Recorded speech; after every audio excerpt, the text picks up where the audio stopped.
How I fought back against quitter label. Long-distance running legend on Simone Biles. It was meant to be the biggest day of Paula Radcliffe's career.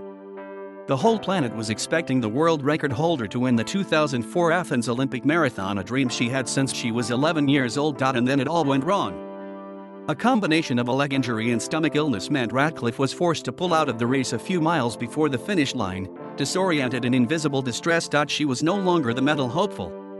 Instead, she was called a quitter and accused of letting her country down, just as Simone Biles has been this week after withdrawing from individual all-around competition at the Tokyo Olympics on Tuesday.Biles, the most decorated gymnast in history, pulled out over mental health concerns, and Radcliffe said that while their health issues were different, the underlying problem was the same.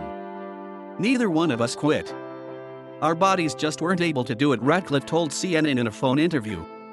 Very few people actually understand the relationship between your mind and your body, particularly in something that's really physically, or mentally, or both taxing. You really need to know when to push through it and when to listen to your body, and it's what has made her the great champion that she is, she said. "I would argue that she's actually even stronger mentally for being able to make that call," Radcliffe said of Biles. The British press hounded Radcliffe relentlessly in the aftermath of the Athens Olympics, scrutinizing her every move. Reporters were hiding in bushes to watch her train and tried to trick her doctor into disclosing her private medical records.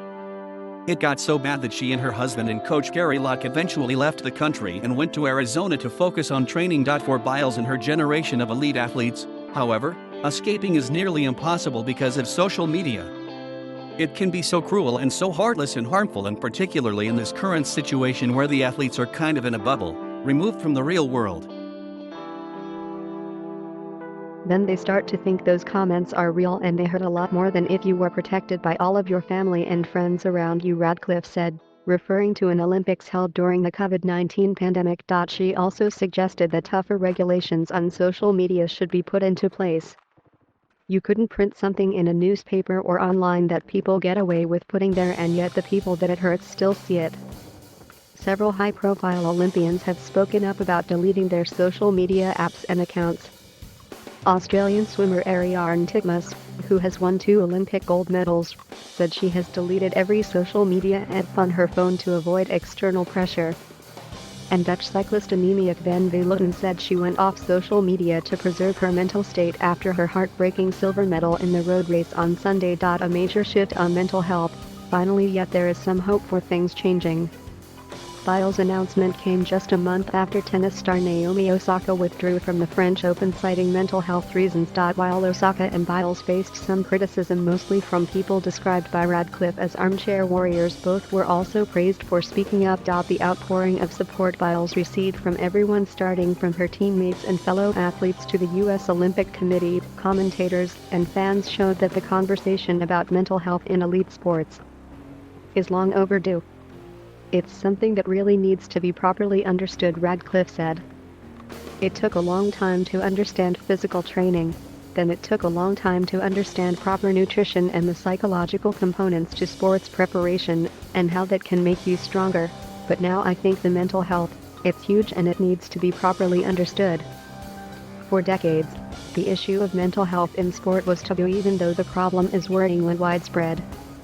A 2019 analysis by the British Journal of Sports showed that 34% of elite athletes suffered from anxiety or depression and 19% struggled with alcohol misuse, figures that are higher than among the general population. Athletes for Hope, a non-profit focused on helping athletes that was founded in 2007 by a group of elite sportsmen and women including Muhammad Ali, Andre Agassi, and Tony Hawk, has praised Osaka for igniting necessary conversations about athlete mental health and said the world was seeing an important shift in how mental health was discussed. A statement from the U.S. Olympic and Paralympic Committee signaled this shift. The committee said it applauded Biles' decision to prioritize your mental wellness over all else. "I think that makes it even more admirable that she's been able to recognize that for her health she has to step back, and I think it's helped other athletes who have been speaking up about it, because, before that, there was more of a perception that people just didn't talk about it, they just got on with it," Radcliffe said. Radcliffe was able to bounce back following her Athens heartbreak.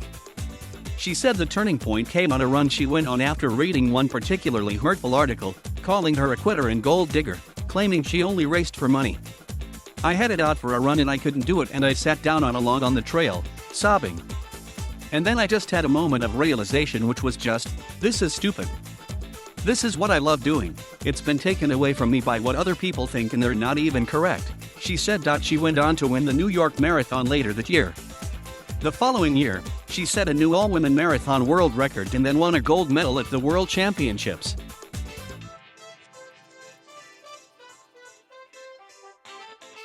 Thank you for watching. Please subscribe